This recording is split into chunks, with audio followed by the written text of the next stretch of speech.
को इधर से धन्यवाद कीर्तन में भाग लेने के लिए। अभी हम लोग मंगलाचरण करते हैं। ओम अज्ञानतिमिरान्धस्य ज्ञानाञ्जनशलाकया चक्षुरुन्मीलितं येन तस्मै श्री गुरुवे नमः। श्री चैतन्य मनोभीष्टं स्थापितं येन भूतले स्वयं रूप कदा मह्यं ददाति स्वपदान्तिकम्।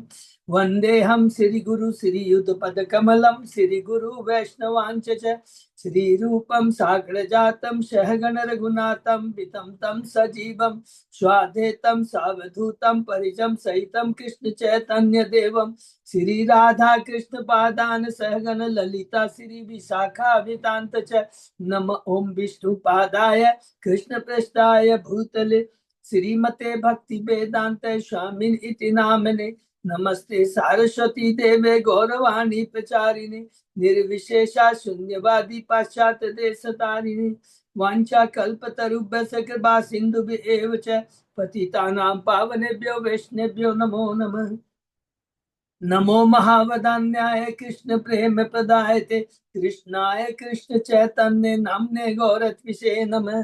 हे कृष्ण करुणा सिंधु दीनबंधु जगतपते गोपेश गोपिका कांत राधा कांत नमस्तुते। तप्त कांचन गौरांगी राधे बिंदाबनेश्वरी दिशभानुसुते देवी प्रणमामि हरिप्रिये। नीलांचल निवासाय नित्याय परमात्मने बलभद्र सुभद्रायां जगन्नाथाय ते नमः। जय श्री कृष्ण चैतन्य प्रभु नित्यानंद श्री अद्वैत गदाधर श्रीवासादि गौर भक्त बिंद मुखम करोति वाचालम पंगु लंघे गिर यत्कृपातमहं वंदे श्री गुरुम दीनतारिणं परमानंद माधवम श्री चैतन्य ईश्वरं। हरे कृष्ण कृष्ण कृष्ण हरे हरे हरे राम राम राम हरे हरे। श्री श्री मंगलाचरण की जय, शिला प्रभुपाद की जय। हरे कृष्णा। आज के इस भागवत चर्चा में सभी भक्तों का हार्दिक स्वागत है। सभी भक्तों के चरणों में मेरा सादर दंडवत प्रणाम है। राधा माधव राधा गोविंद परम वैष्णव परम गुरु परम आचार्य की असीम कृपा से हम सब भक्त लोग मिलकर सिर्फ भागवत के ऊपर चर्चा कर पा रहे हैं। कैंटो 10 का कल हम लोगों ने 18वां अध्याय समाप्त किया, प्रलंबासुर का वध, और आज हम नया चैप्टर शुरू करने जा रहे हैं, दावानल पान। उसके पहले अभी हम लोगों ने जो भी 18 अध्याय में चर्चा की है संक्षेप में दोहराते हैं। प्रथम अध्याय में हम देखते हैं कि किस प्रकार कंस माता देवकी के एक एक करके 6 पुत्रों को मार डालता है। दूसरे अध्याय के अंदर में भगवान बलदेव देवकी के 7वें पुत्र के रूप में आते हैं, जिनको योग माया देवकी के गर्भ से गोकुल में माता रोहिणी के गर्भ में स्थानांतरित कर देती है। और उसके बाद में 8वें पुत्र के रूप में भगवान श्री कृष्ण देवकी और वसुदेव के पहले हृदय और फिर मन में प्रकट होते हैं। और उसके बाद में हमने देखा कि किस प्रकार देवता आकर करके माता देवकी की गर्भ स्तुति करते हैं और प्रदक्षिणा करते हैं। तीसरे अध्याय में भगवान श्री कृष्ण का आविर्भाव है, प्रकट है, भगवान प्रकट होते हैं। रोहिणी नक्षत्र अश्विनी जैसे निकल आते हैं, सारी दिशाएं सुहावनी दिखने लगती है, निर्मल जल से युक्त नदियां प्लावित होने लगती है। हरि बोल। चतुर्भुज में भगवान है, वसुदेव देवकी की प्रार्थना करते हैं, उनकी प्रार्थना पर फिर भगवान पुनः 2 भुजाओं में आ जाते हैं और वसुदेव जी उनको लेकर करके गोकुल में छोड़ के आ जाते हैं। 4वें अध्याय में राजा कंस के अत्याचार, जब कंस को पता लगता है कृष्ण देवकी की 8वीं संतान जन्म ले चुकी है, लेकिन वो है पुत्री, योग माया मारने का प्रयत्न करता है, लेकिन हाथ से छूट करके आकाश में चली जाती है। आकाशवाणी होती है, तुमको मारने वाला अन्यत्र जन्म ले चुका है। और यह जान कर करके अपने सलाहकारों की सलाह के ऊपर में बच्चों को मारना शुरू कर देते हैं। 10 दिन के अंदर जितने बच्चों ने जन्म लिया था, और साधु पुरुषों को सताना शुरू कर देते हैं। 5वें अध्याय में हमने देखा नंदोत्सव के बारे में कि किस भगवान नंद बाबा नंदोत्सव बनाते हैं, मथुरा जाते हैं, कंस को टैक्स देते हैं और वसुदेव से मिलते हैं। लीला भगवान की शुरू होती है 6वें अध्याय से। पहले पुत्र नाभद, जिन्हें माता की गति और सर्व सिद्धि मिली है। 7वें अध्याय में भगवान ने सटकासुर और चेलावर्त का वध किया। 8वें अध्याय में भगवान का नामकरण होता है और मट्टी मट्टी भक्षक लीला के बारे में सुना। 9वें अध्याय में हमने दामोदर लीला के बारे में सुना। 10वें अध्याय में यमला अर्जुन का किस प्रकार भगवान ने उद्धार किया और बताते हैं कि देखो उनके माध्यम से यमला नल कुबेर और मणिग्रह के माध्यम से बताते हैं, ये देखो तुम्हारे पर कृपा मेरी नहीं, ये तुम्हारी नारद जी की कृपा है। मेरे भक्त जहाँ कृपा करते हैं वहां मेरी कृपा निश्चित है। इसमें कुछ ये 10वें अध्याय में हमने बहुत डिटेल में पढ़ा, और 11वें अध्याय में हमने देखा कि भगवान चले आते हैं गोकुल से वृंदावन, और भगवान बछड़े चराने की सेवा लेते हैं, और वहां पर उन्होंने वत्सासुर और बकासुर का वध किया। हरि बोल। तीसरी भगवान की लीला, पहले उत्तनावत, उसके बाद में पांचवी, उसके बाद सटकासुर, तृणावर्त, उसके बाद में वत्सासुर और बकासुर, ये 5। 12वें अध्याय में हमने देखा अघासुर का वध। हरि बोल। कि भगवान अघासुर का वध करते हैं और उसे सारूप्य प्रदान करते हैं। 13वें अध्याय में हमने पढ़ा ब्रह्म मोहन लीला, ब्रह्मा द्वारा बालकों तथा बच्चों की चोरी, और किस प्रकार भगवान वृंदावन के गोप, गायों, युवा गोपियां और वृद्धा गोपिया की सारी इच्छाओं को पूर्ति करते हैं। 14वें अध्याय में जब ब्रह्मा जी को अपनी गलती का एहसास होता है तो वो आते हैं और ब्रह्मा जी की बहुत स्तुति करते हैं। बहुत दिव्य स्तुति है जो कि हम लोगों ने 14वें अध्याय में पढ़ा। 15वें अध्याय में हमने पढ़ा धेनु का स्वीकार। हमने देखा कि किस प्रकार बलराम जी ने ताल बन के, जो कि धेनु का शुद्धा ताल बन के वृक्षों के जो फलों को किसी को खाने नहीं देता था, तो धेनु का भगवान बलराम किस प्रकार उस पर कृपा करते हैं, उसका उद्धार करते हैं। 16वें अध्याय में कृष्ण द्वारा कालिया नाग को पकड़ना बहुत सुंदर है कि भगवान किस प्रकार कालिया पर कृपा प्रदान करते हैं। और इसी अध्याय में हमने पढ़ा कालिया नाग पत्नियां किस प्रकार भगवान की स्तुति करते हैं, भगवान उनकी स्थिति को स्वीकार करते हैं, कालिया को छोड़ देते हैं, फिर कालिया भगवान की स्तुति करता है और भगवान के आदेश पर वह यमुना नदी को छोड़कर रमणीक द्वीप जो उसका ओरिजिनल स्थान चला जाता है। तो वो रमणीक द्वीप से क्यों आया था और क्यों यमुना नदी में रह रहा था, इसका इतिहास 70वें अध्याय में हमने पढ़ा। कालिया का इतिहास की किस प्रकार वो यहाँ आता है, किस प्रकार गरुड़ है, गरुड़ को सौरभी मुनि ने अभिशाप दिया था, उसके अंदर गरुड़ यहाँ नहीं आ पाता था, और इसका मौका पा कर करके कालिया रहने लग गया था। लेकिन यहाँ रघुपाल जी तात्पर्य में कहते हैं सौरभी मनु का पतन हुआ, किस लिए हुआ, बिकॉज उसने गरुड़ के चरणों में अपराध किया था। पहला चीज तो वैष्णव को, क्योंकि वैष्णव सबसे बड़ा होता है, ज्ञानी तपस्वी। सौरभी मुनि कौन थे, तपस्वी थे, तपस्या कर रहे थे 50 साल तक जल में। लेकिन वैष्णव से ऊपर कोई नहीं होता है। तो तुमने पहला चीज तो वैष्णव को ऑर्डर दिया कि मछली को मत खाओ, और दूसरा ऑर्डर उसने तुमने क्या कि उसको मछली खाने से, उसका भोजन खाने से तुमने उसे रोका। तो ये 2 अपराध किए थे जिसके चलते शौभरी मुनि का पतन हुआ। इस 17वें अध्याय में हमने पढ़ा। 18वें अध्याय में हमने पढ़ा किस प्रकार भगवान बलराम ने लंबा शुरू का वध किया। बहुत सुंदर लीला है, और इसके अंदर में हमने बहुत सुंदर सुंदर देखा कि किस प्रकार भगवान वृंदावन में बलराम के संग इतना सुंदर लीलाएं करते थे। और बहुत इंपॉर्टेंट जो चीज हमने पढ़ा कि जहाँ भगवान की उपस्थिति है, भगवान के भक्त रहते हैं, उसमें ग्रीष्म काल भी वसंत ऋतु के सारे गुणों और दृश्यों को प्रदर्शित करता है। हरि बोल। और किस प्रकार भगवान ने देखा कि जब एक ग्वाल बाल उस दिन नहीं आता है तो प्रलंबासुर ने उसका लाभ उठाया और उसी ग्वाल बाल का रूप लेकर करके ग्वाल बालों के बीच मिक्स हो जाता है। भगवान पहचान जाते हैं और बलराम के माध्यम से उसके ऊपर कृपा करते हैं। ग्वाल बालों ने बलराम को खूब आशीर्वाद दिया, उसकी खूब प्रशंसा की और बलराम का इस पर आलिंगन किया मानो कि मर कर लौटे हो। हरि बोल। इस प्रकार ये हमने 18वां अध्याय में प्रलंबा के ऊपर बलराम जी की कृपा, बलराम जी ने दो के ऊपर कृपा की है, धेनुकासुर और लंबासुर, इसको याद रखिए। और इसके आगे 19वां अध्याय आज हम शुरू करते हैं, जिसका शीर्षक है दावानल पान। हम लोग शुरू करते हैं। ओम नमो भगवते वासुदेवाय। ओम नमो भगवते वासुदेवाय। ओम नमो भगवते वासुदेवाय। नारायण नमस्कृत्य नरं चैव नरोत्तमं देवी सरस्वती व्यासं ततो जयं उदीरये। नष्प्रायेषु भद्रेषु नित्यं भागवत सेवया भगवती उत्तम श्लोके भक्ति भवति नैष्ठिकी। कृष्णाय वासुदेवाय देवकी नंदनाय च नंद गोप कुमाराय गोविंदाय नमो नमः।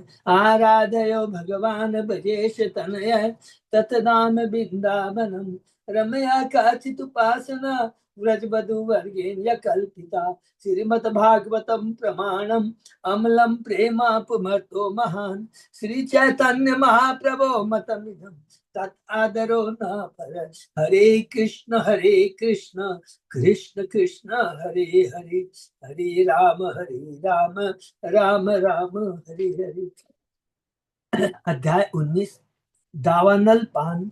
भगवान श्री कृष्ण अपने पौगंड स्टेज पे हैं, 6 साल के आसपास के हैं, और भगवान बहुत सुंदर सुंदर वृंदावन में रह करके अपने ग्वाल बालों के संग में दिव्य आनंद का अनुभव कर रहे हैं, साक्ष्य रस का आस्वादन ले रहे हैं। उसके बाद में वात्सल्य रस का हमने देखा, साक्ष्य रस का ले रहे हैं, और उसके बाद में माधुर्य रस का लेंगे। ठीक है, ये हम लोग करेंगे तभी। साक्ष्य रस का किस प्रकार भगवान अपने भक्तों के साथ आदान प्रदान कर रहे हैं। अध्याय 19 शीर्षक दावानल पान। इस अध्याय में बताया गया कि किस प्रकार कृष्ण ने मुंजारण्य में लगी महाग्नि से गौ तथा ग्वालों की रक्षा की। एक दिन सारे ग्वाल बाल खेल में मग्न हो गए थे, तो गौवें घने जंगल में चलने निकल गई।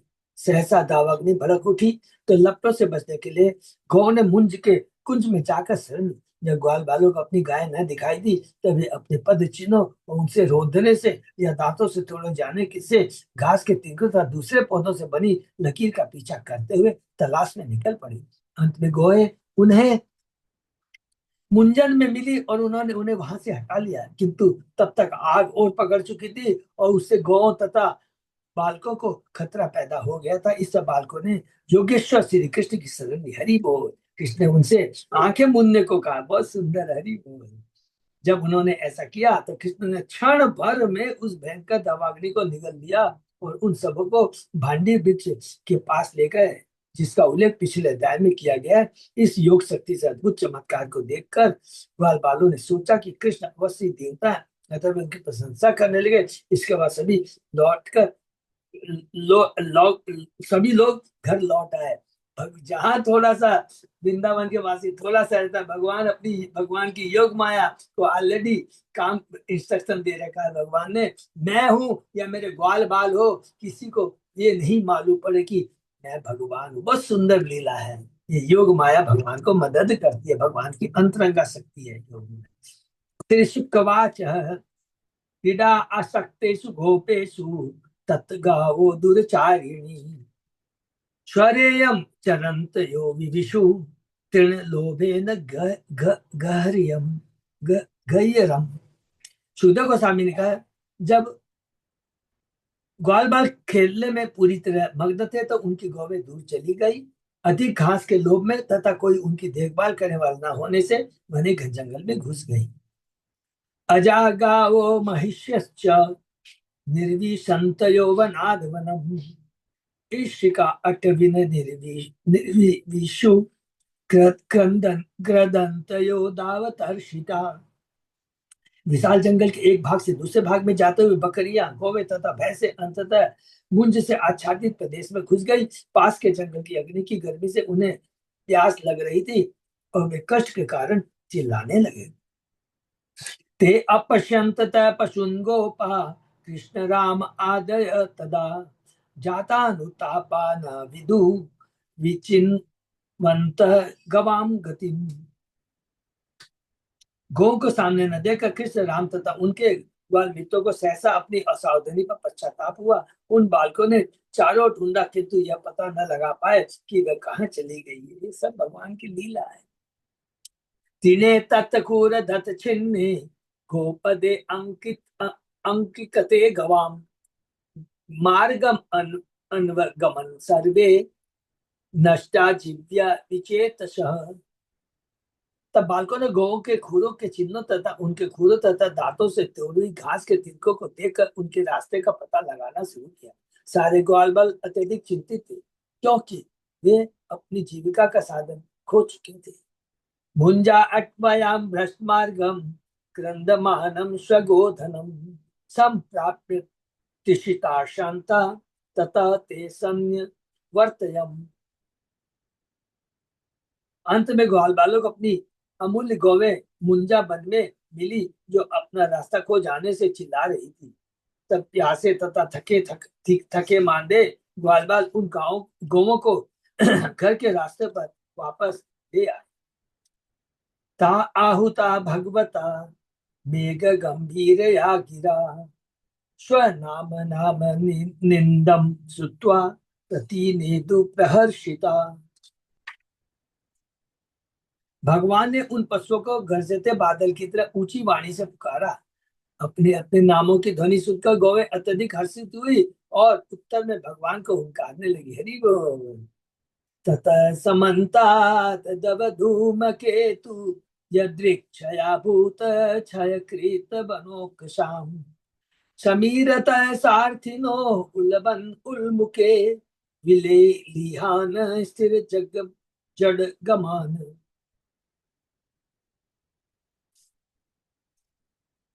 सहसा चारों दिशाओं में महान दावाग्नि प्रकट हुई जिससे जंगल के समस्त प्राणियों के नष्ट होने का संकट उत्पन्न होया। सारथी तुल्य वायु अग्नि को आगे बढ़ाती जा रही थी और चारों ओर भयानक चिंगारियां निकल रही थी। निसंदेह इस महान अग्नि ने अपनी ज्वालाओं रूपी जीवाओं को समस्त समस्त चराचर की ओर फेल दिया। अभी कृष्ण बलराम तथा ग्वाल बाल अपनी गोद लेकर घर लौटने ही वाले थे कि जो दावाग्नि लगी थी वह काबू के बाहर हो गई और उसने उन सबों को घेर लिया।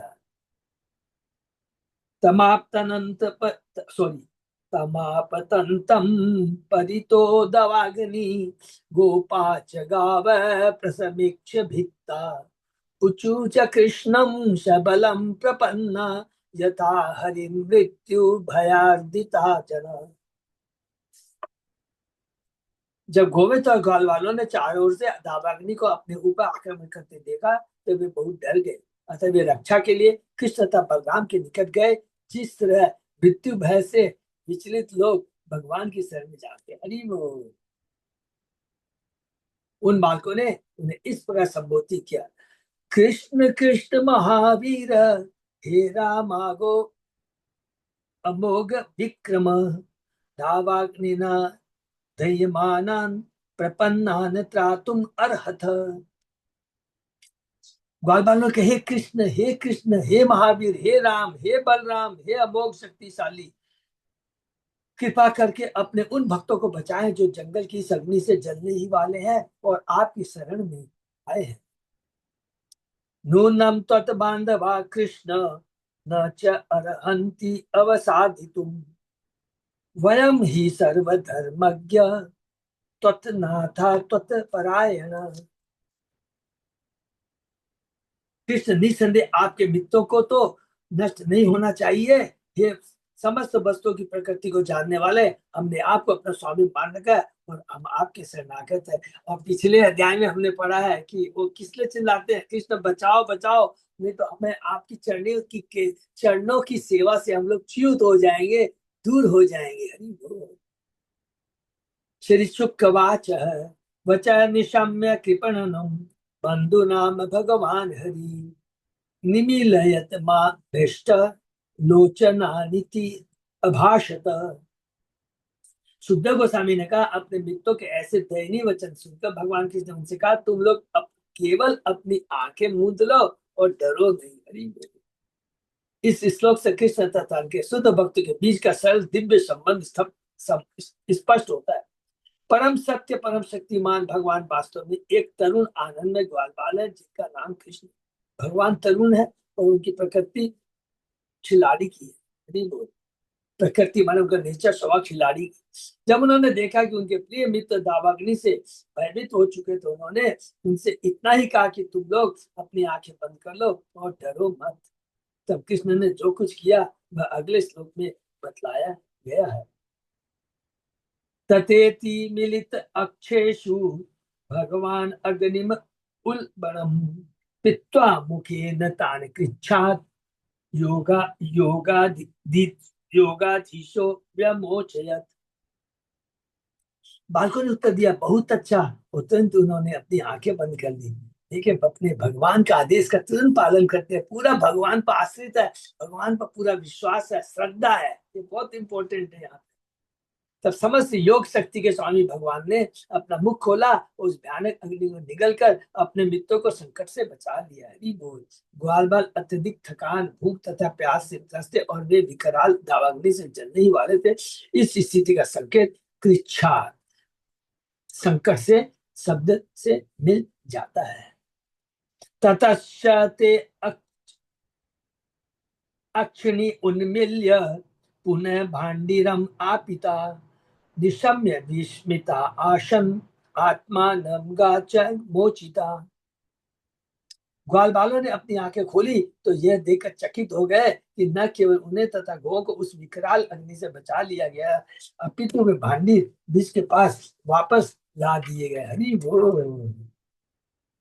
भगवान ने अपनी शक्ति से योग कृष्णस्य योग वीर्यम तत् योग माया अनुभावितम दावाग्ने आत्मन क्षेमम विच्छते मेनिरे अमरम।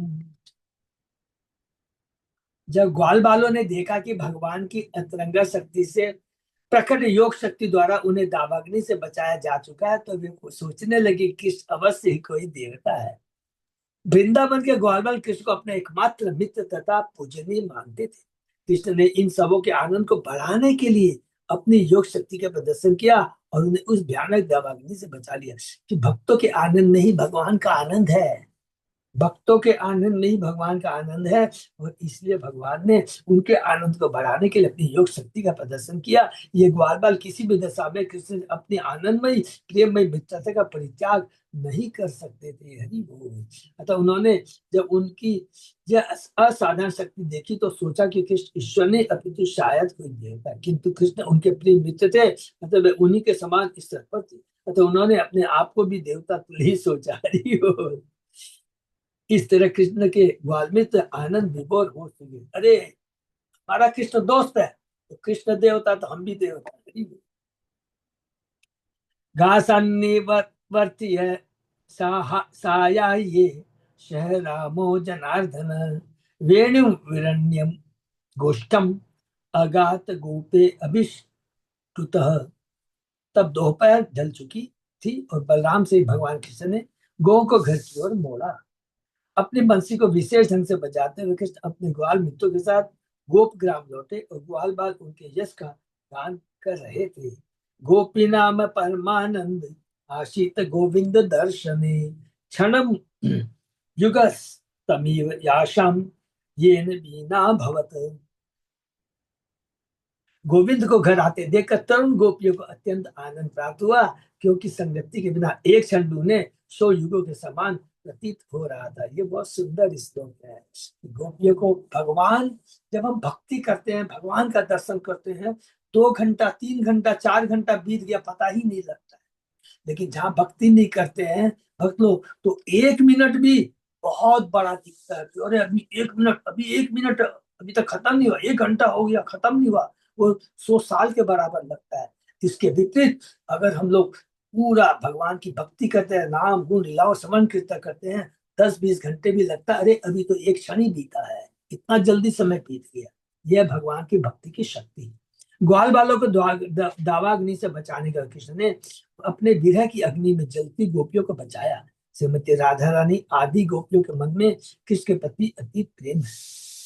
और उनके उनसे एक क्षण का भी वियोग उनके लिए लाखों वर्ष के तुल्य बन जाता है।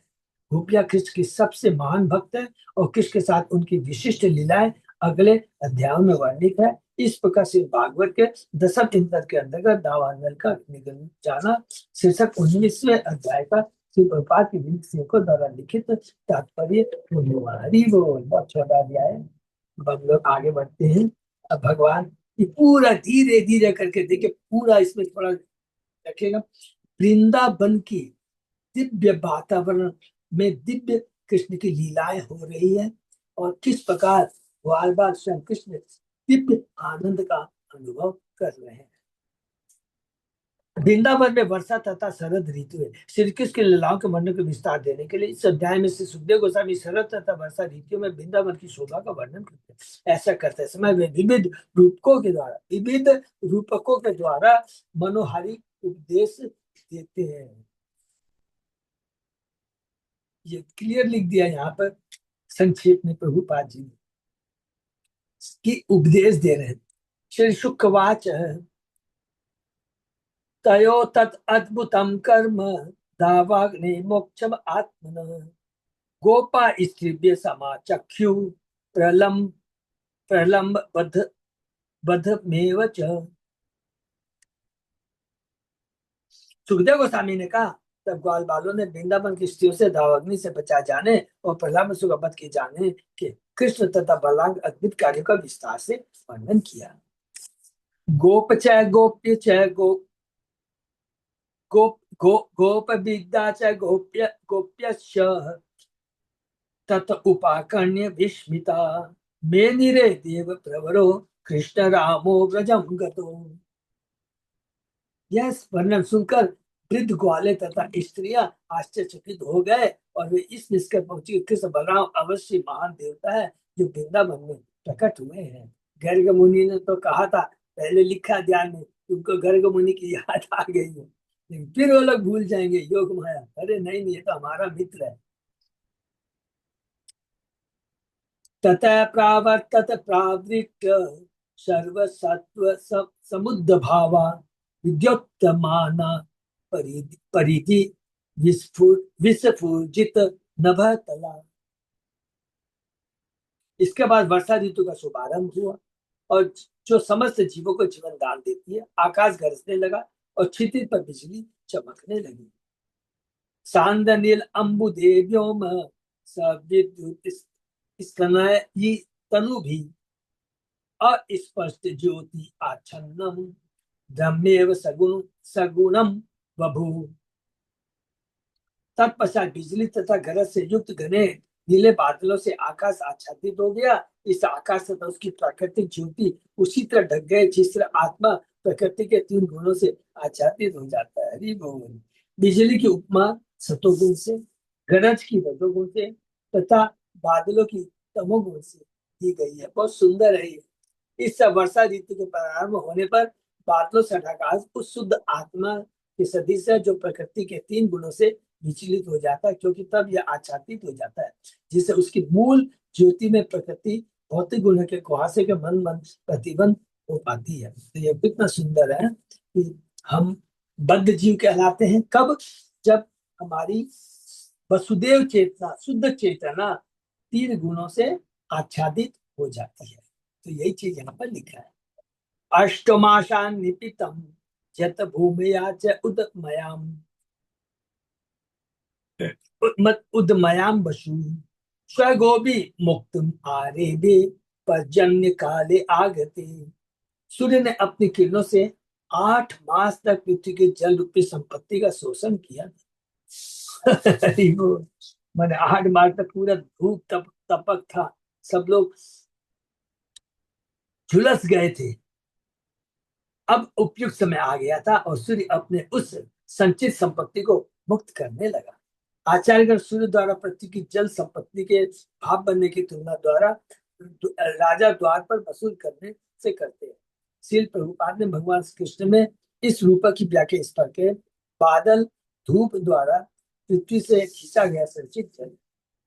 सूर्य लगातार 8 माह तक पृथ्वी की सतह से सभी प्रकार के जल को भाप बनाकर उड़ाता है। नहीं बोल, क्योंकि 8 माह में बरसात नहीं होती है, कड़ी धूप रहती है, और जितना भी पृथ्वी पर जल रहता है उसको भास्प बन कर करके बादल के रूप में वहां पर इकट्ठा होता रहता है। और यह जल बादलों के रूप में संचित होता है, जो आवश्यकता लोग जल के रूप में बट जाते हैं। इसी प्रकार सरकार नागरिकों पर तरह तरह के कर लगाती है, जिससे नागरिक समुदाय कृषि, व्यापार तथा उद्योग जैसे अपने भौतिक कार्य से चुकता करता है। इससे सरकार आयकर तथा बिक्री कर के रूप में भी कर लगा सकती है। इसकी उपमा सूर्य तथा पृथ्वी से जल खींचने से दी गई है। जब पृथ्वी पर पुनः जल की आवश्यकता होती है तो वही सूर्य की धूप इस जल को बादल में बदलकर सारे विश्व में वितरित करती है। इसी प्रकार सरकार द्वारा संग्रहित करो को जनता में शैक्षणिक कार्य, जन कार्य, सफाई कार्य आदि के रूप में वितरित कर देना चाहिए। अच्छी सरकार के लिए यही कर्तव्य है, यही अनिवार्य है। सरकार को व्यर्थ में लुटाने के लिए ही कर नहीं लगाना चाहिए। प्रत्युत संग्रहित कर का उपयोग राज्य के जन कल्याण में किया जाना चाहिए। लेकिन अभी नेता उस कलेक्शन का उपयोग अपनी तृप्ति में करते हैं। तदित्वन्तो महामेघा चंड श्वसन वेपिता विननम जीवनम ही अश्य मुमुच करुणा इव। बिजली चमचकाते बड़े बड़े बादल प्रचंड वायु के द्वारा हिलाए डुलाए तथा दूर ले जाए गए। ये बादल दयालु पुरुषों की तरह इस प्रकार की इस संसार की खुशी के लिए अपना जीवन दान कर रहे थे। अब बादल है पूरा बरस जाएंगे और पूरा जल दे देंगे, दान पर दान, माने पूरा जो गर्मी से झुलस रहे हैं सबको जल मिलेगा। जिस तरह कभी भी महान दयालु व्यक्ति समाज के सुख तो अपने जीवन या धन का उत्सव कर देता है, उसी तरह बादल ने सूखी पृथ्वी पर जल बरसाया। हरि बोल।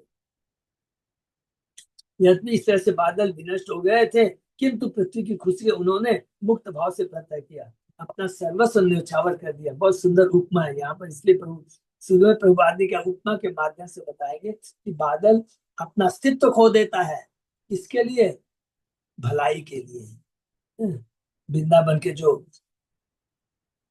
गर्मी से त्रस्त थे उनको जल दे कर और वर्षा के रूप में उन्हें उन पर कृपा प्रदान करता है। श्री प्रभुपाद ने भगवान कृष्ण में इस श्लोक की टीका इस प्रकार की है। वर्षा ऋतु में सारे देश के ऊपर प्रबल वायु झिझकोरती है और जल बांटने के लिए बादलों को एक से दूसरे स्थान ले जाती है। जब ग्रीष्म ऋतु के बाद पानी की अत्यधिक आवश्यकता पड़ती है तो ये बादल एक धनी धनी पुरुष की बातें होती है, जिससे आवश्यकता पड़ने पर धनपति अपना सारा कोष खाली हो जाने पर भी धन लुटा देता है। उसी तरह से बादल पृथ्वी की सतह पर अपना सारा जल वितरित करके श्रम रिक्त खाली हो जाते हैं। कहा जाता है कि जब भगवान रामचंद्र के पिता महाराज दशरथ अपने शत्रुओं से लड़ते थे तो वे उनके पास इस तरह पहुंचते थे जैसे कोई किसान अनावश्यक पौधों और वृक्षों को उखाड़ता है, और जब दान देने की आवश्यकता पड़ती तो वे धन का वितरण इस तरह करते मानो बादल जल वितरित कर रहा। अरे वो बादल द्वारा जल का वितरण इतना भव्य होता था कि इसकी तुलना महान दानी व्यक्ति द्वारा धन वितरण से की जाती है। बादल से इतनी प्रचुर वर्षा होती है कि यह जल चट्टानों तथा पर्वतों और जहां आवश्यकता नहीं है उन सागरों पर भी बरसाता है। बादल उन दानी व्यक्ति की तरह होता है जो वितरण के लिए अपना कोष खोल देता है और पात्र या कुपात्र का भेदभाव नहीं करता। यह मुक्त हस्त दान देता है। हरि बोल। बहुत सुंदर श्लोक है तत्व के हिसाब से है कि किस प्रकार दान, मैंने बादल के किस प्रकार दान। तो उसी प्रकार इसको ऐसे यहाँ भी पढ़ लेते हैं, चर्चा कर लेते हैं। जो भगवान के परम भक्त होते हैं वो सब कुछ हर तरह की विपत्ति का रिस्क लेते हुए चेतन महाप्रभु की जो वाणी है, जा रे देखो तारे को कृष्ण उपदेश आमार आगे गुरु तारे देश, इसके लिए वो आगे बढ़ते रहते हैं, कोई भय नहीं करते हैं। उज्जवल उदाहरण है हमारे शीला प्रभुपाद, कौन से सफर जगत गुरु शीला प्रभुपाद, जिन्होंने 70 आयु की वर्ष में बिना कुछ देखे अपने परिवार सबको त्याग करके पश्चिम देश में जाते हैं, बहुत कष्ट पाते हैं, 2 बार हार्ट अटैक आते हैं, बिना परवाह किए बिना पीछे हटे उन्होंने पश्चिमी मलेच्छ को कृष्ण भावना भाभी से उन्हें आप मैंने आप लावित कर दिया। पूरे ये प्रभुपाद जी की कृपा है, ये शुद्ध भक्तों का स्वभाव होता है। अलंकारिक भाषा में बादलों से जो बिजली चमकते हुए ऐसा प्रकाश है जिससे वे पृथ्वी की दुखित अवस्था को देखते हैं। तेज बहने वाली हवा उनके गहरे सांस है, जैसे किसी दुखी व्यक्ति में देखा जाता है। वो पृथ्वी की दुखित अवस्था देख बादल वायु में दयालु व्यक्ति की तरह कांपते हैं और इससे वे जल बरसाते हैं। यही महापुरुष के लक्षण है। तप कृषा देव मीढ़ा आश्रित वर्षीयसी मही तथैव काम्य तपस्य तन्नु संप्राप्य तत्फलम। ग्रीष्म के ताप से पृथ्वी दुर्बल हो चुकी थी, किंतु वर्षा के देवता द्वारा गीली किए जाने पर पुनः पूरी तरह हरी भरी हो गई। हरी बोल।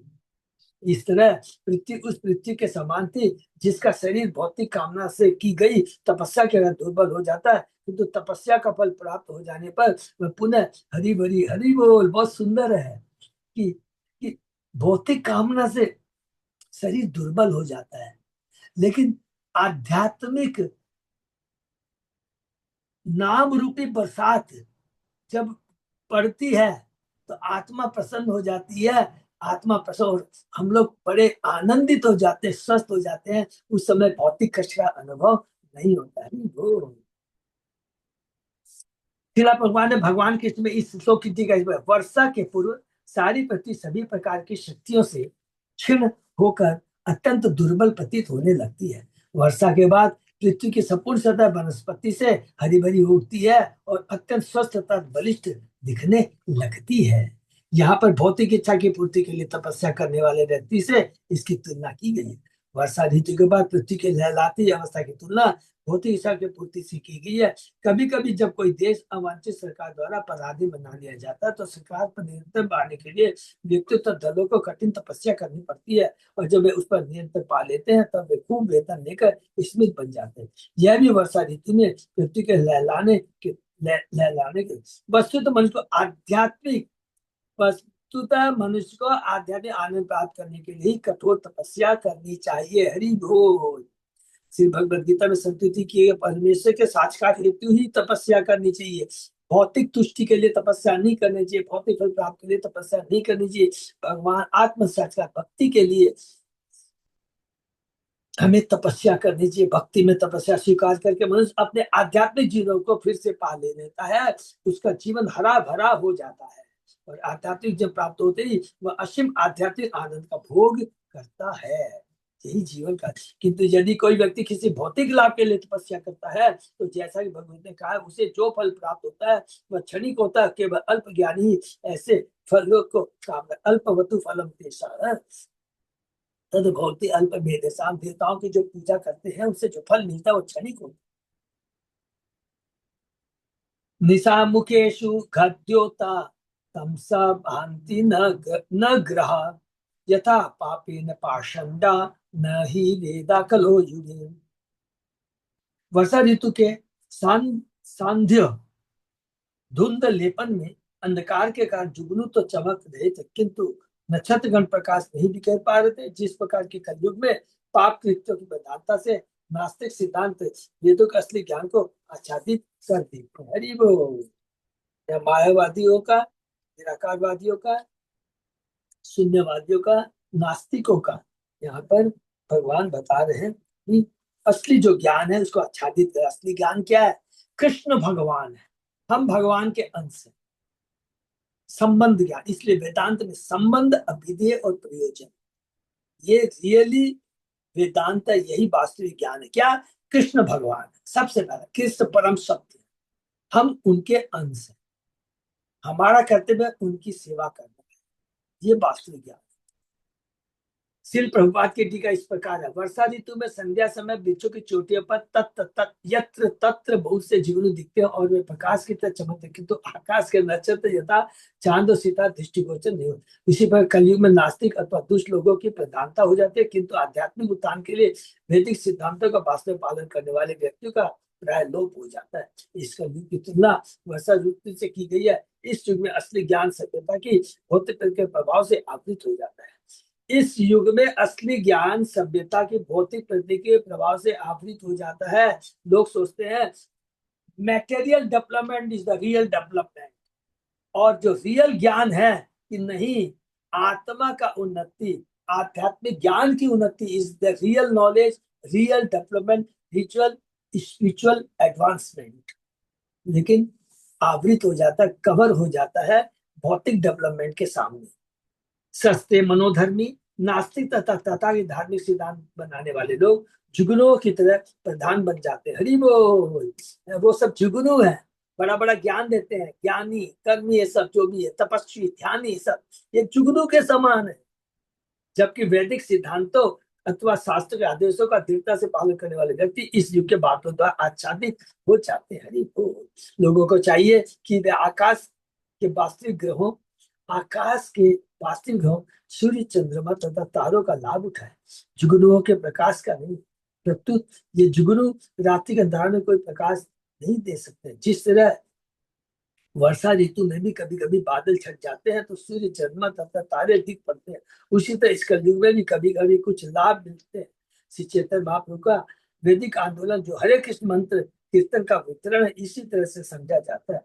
जो लोग गंभीरता पूर्वक असली जीवन की खोज करते हैं, उन्हें चाहिए कि वे मनोधर्मियों तथा नास्तिकों के कथा तथा कथित प्रकाश को न ग्रहण करके, माने जुगनू रूपी प्रकाश को न ग्रहण करके इस आंदोलन से लाभ उठाए। सूर्य का प्रकाश, चंद्रमा का प्रकाश, नक्षत्र का, वो असली ज्ञान है, वो आध्यात्मिक ज्ञान से उसकी तुलना है। बल्कि ये जो तथाकथित नास्तिक बोलते हैं, ये जुगनू है, जुगनू के ज्ञान है, मतलब सत्य ज्ञान, सच्चा ज्ञान नहीं।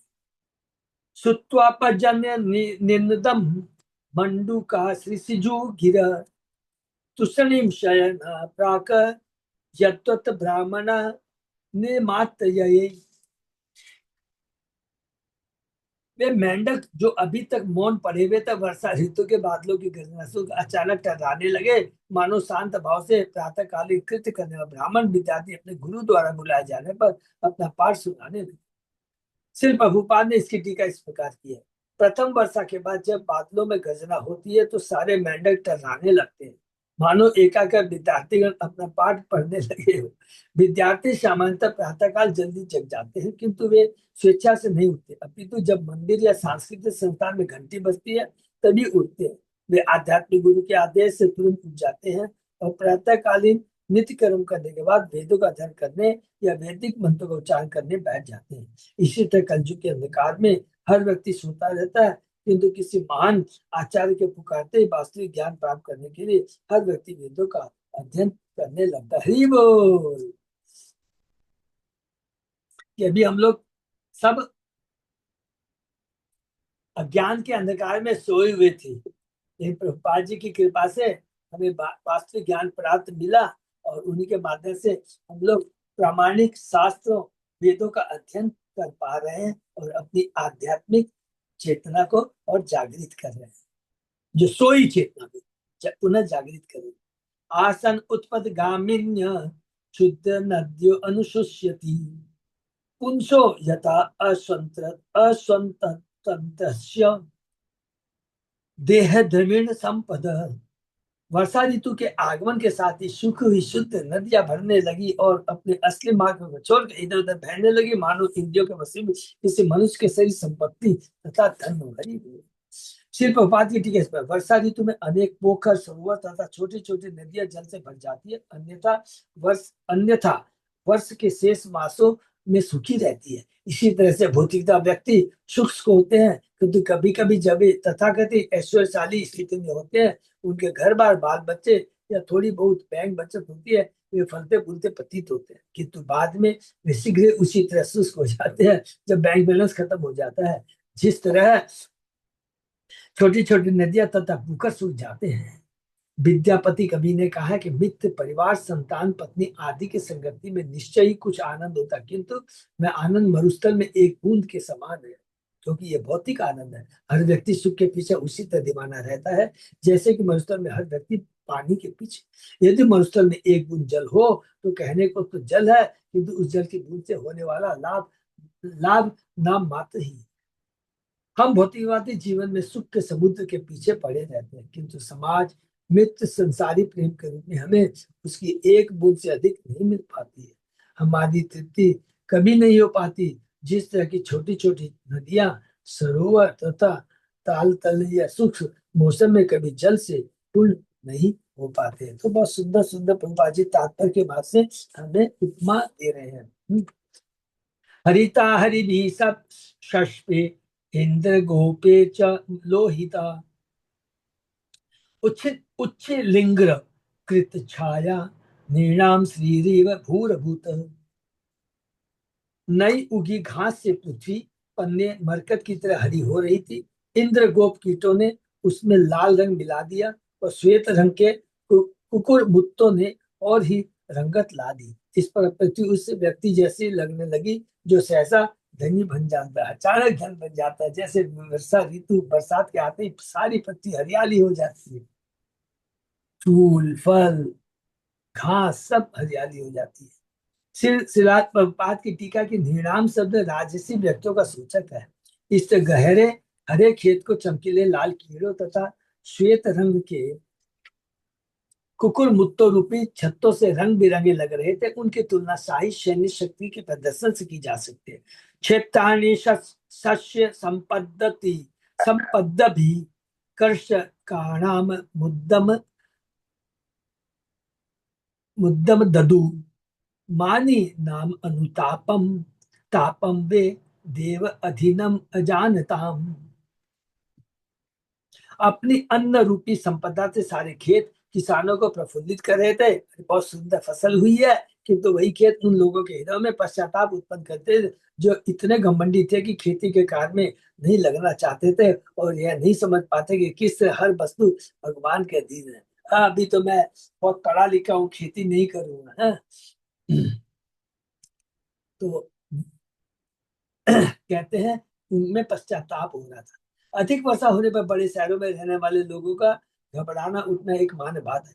वे या तो समझते नहीं या भूल चुके हैं कि यह वर्षा उन फसलों को लहल आएगी जिनसे प्राप्त अन्न को वे खाएंगे ही। वो उन्हें खाना तो अच्छा लगता है, किंतु वे भूल जाते हैं कि भगवान इस वर्षा से न केवल मनुष्य को अन्न दान दे रहे हैं, अपितु पौधों पशुओं तथा सब पृथ्वी को पोषित कर रहे हैं। हरि बोल।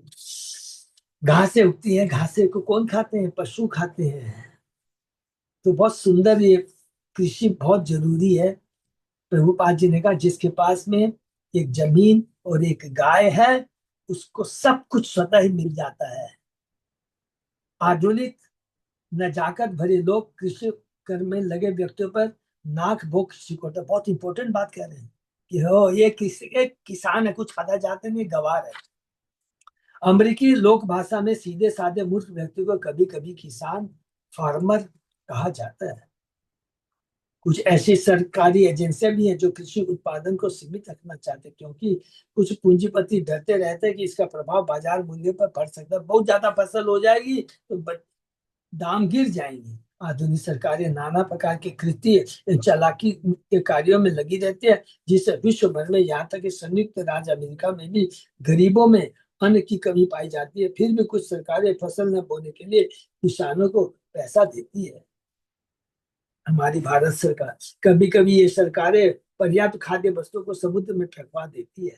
इस अहंवादी तथा अज्ञानी प्रशासन जो इतने घमंडी होते हैं कि भगवान के नियमों का पालन नहीं करना चाहते या इतने बेसमझ होते हैं कि उन्हें मानना नहीं चाहते, लोगों में निराशा उत्पन्न करते रहेंगे। जबकि इस भावना भावित सरकारें सबको प्रचुर अन्न तथा सुख प्रदान करती रहेगी। हरि बोल। जो इस कृष्ण भावना भावित है वो प्रभुपाद जी कहते थे कि देखिए बहुत सुंदर सुंदर लीलाएं हम सब लोग ने भी सुना होगा कि एक जगह अकाल पड़ा था, सब लोग परेशान थे, तो प्रभुपाद जी ने कहा कि हरि नाम का कीर्तन करो। हरि नाम का कीर्तन से बरसात शुरू हो जाती है, अकाल खत्म हो जाता है और पूरा हरियाली हो जाती है, सब लोग आनंदमय हो जाते हैं।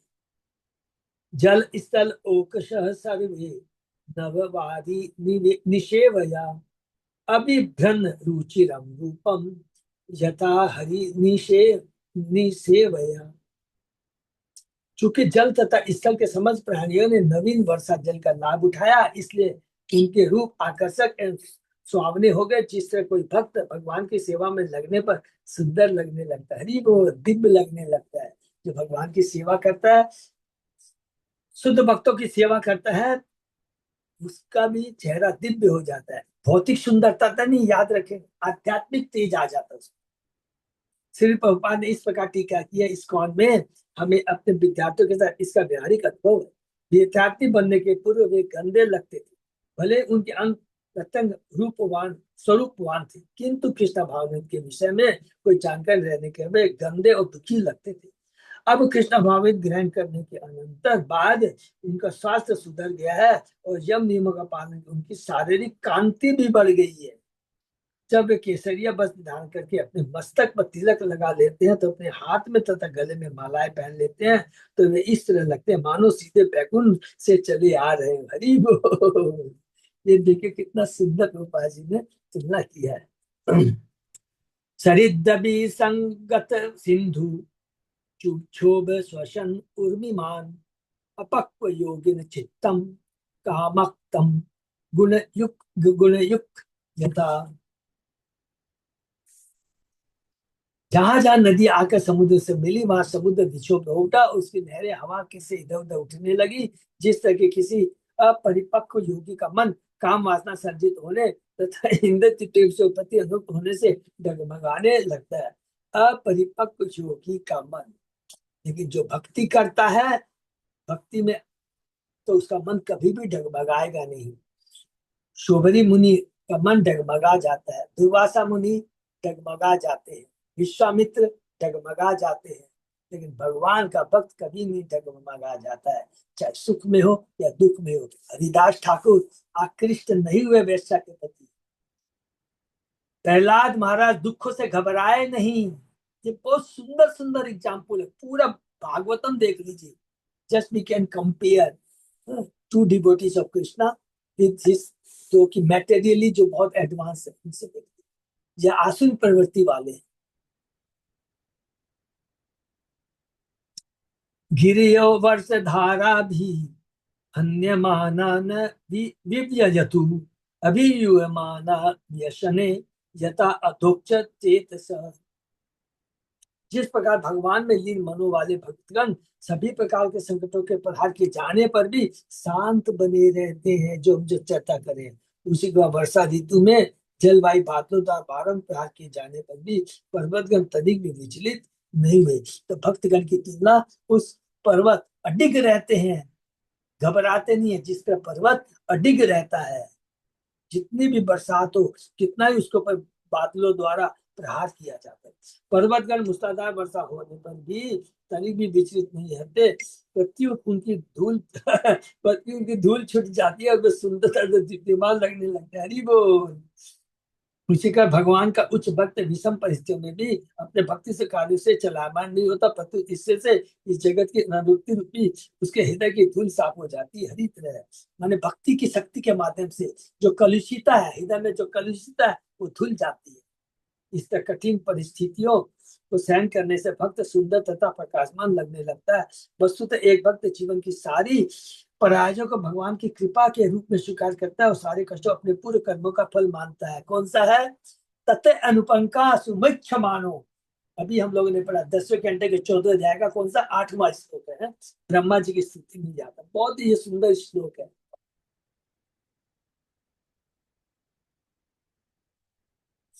मार्गा बभुः संदिग्धा तीर्णे छन्ना ही असंस्कृता न अभ्यस्यमाना स्तुत्यो द्विजे काले न चाहता। वर्षा ऋतु में रास्तों को साफ न करने से वे घास फूस और कूड़े कंकड़ से ढक गए और उन्हें पहचान पाना कठिन हो गया। ये रास्ते उन धार्मिक शास्त्रों सूत्र के तुल्य थे जो ब्राह्मणों द्वारा अध्ययन न किए जाने से भ्रष्ट हो गए और काल क्रम से आच्छादित हो गए। देखिए कितना बढ़िया बात लिखा, बहुत तर्क। जब से ग्रीष्म सॉरी सूखा रहता है, उस समय क्या होता है, सब रास्ते में गंदगी रहती है। अर्थात जो वास्तविक शास्त्र है, ब्राह्मण पढ़ते नहीं है, वो कवर हो जाते हैं, पोटली बांध, माने माने उनका मतलब है उनकी कोई, उनके ऊपर कोई चर्चा नहीं होती है, वो दब जाते हैं।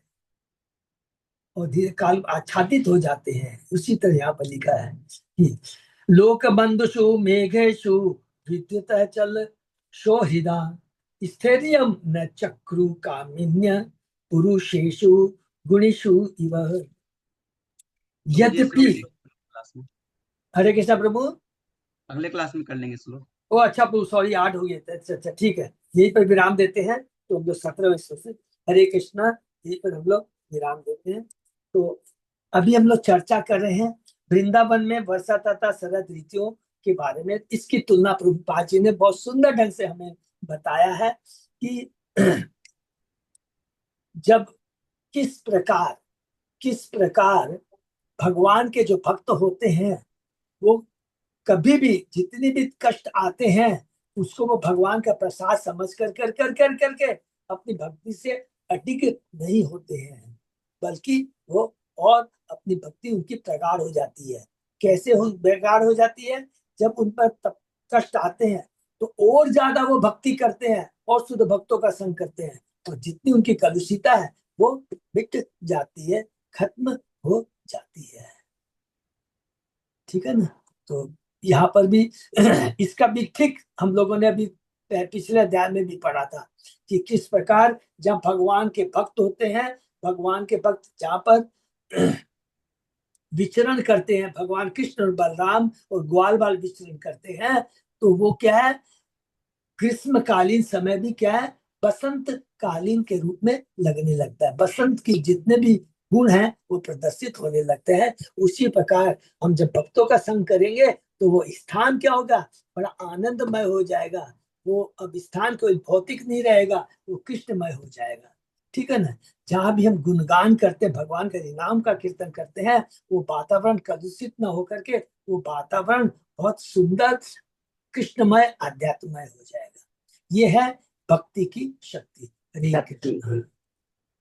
हरे कृष्णा। किसी का कोई प्रश्न? बहुत सुंदर सुंदर देखे, अभी लग रहा है कि हम लोग खाली ग्रीष्म ऋतु को, लेकिन इसके अंदर में प्रभुपाद जी के माध्यम से कितने तत्व को प्रभुपाद जी ने उजागर किया है भक्ति से जोड़ करके है। तो ये होता है शुद्ध भक्तों के लक्षण। हरे कृष्णा, यही पे विराम देते। किसी का कोई प्रश्न बताइए। हरे कृष्णा। हरे दंडवत कृष्ण। प्रणाम तो यही पे हम लोग विराम देते हैं। अच्युत जय दास प्रभु। हाँ प्रभु जी। प्रभु कोई भी कुछ अनाउंसमेंट है? प्रभु जी वैसे तो कुछ नहीं है, ऐसे बस कुछ भी नेक्स्ट नहीं। संडे, अभी कमिंग संडे को राधाष्टमी आएगी। राधाष्टमी हरि बोल मंदिर में सेलिब्रेट होगा, तो प्रभु जी हमें पोस्ट कर देंगे। वो प्रभु जो है ना टाइम भी वगैरह शेड्यूल थोड़ा पोस्ट कर देंगे प्रभु। हाँ हाँ। हरे कृष्ण। यही पे विराम। भक्तों को बहुत बहुत मिला।